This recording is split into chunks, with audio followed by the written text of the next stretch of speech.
कांद्याच्या भावात मोठी घसरण झाल्यामुळे शेतकऱ्यांमध्ये तीव्र संताप व्यक्त होत आहे। नाशिक जिल्ह्यातील येवला कृषी उत्पन्न बाजार समितीसमोर शेतकऱ्यांनी इंदूर-पुणे महामार्गावर रास्ता रोको आंदोलन करत सरकार विरोधात जोरदार घोषणाबाजी केली। कांद्याला हमीभाव जाहीर करून शेतकऱ्यांना दिलासा द्यावा अशी मागणी आंदोलक शेतकऱ्यांनी केली। अचानक झालेल्या या आंदोलनामुळे इंदूर-पुणे महामार्गावरील वाहतूक काही काळासाठी विस्कळीत झाली होती। पोलिसांनी घटनास्थळी धाव घेत वाहतूक सुरळीत करण्याचे प्रयत्न केले। कांद्याचे दर पूर्णपणे कोसळले असून शेतकऱ्यांचा उत्पादन खर्चही निघत नाही। सरकारने तत्काळ हस्तक्षेप करून कांद्याला हमीभाव द्यावा, अन्यथा आंदोलन तीव्र करण्यात येईल असा इशारा देखील देण्यात आला।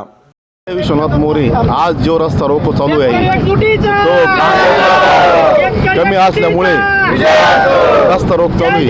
कारण की कांदा पिकवणं म्हणजे शेतकऱ्याचा हा मूर्खपणा आहे का असं वाटायला लागलंय। कारण की मजुरी बघा, त्याच्यानंतर खतं बघा, त्याच्यानंतर वरून राजा कधी पडायला लागलंय।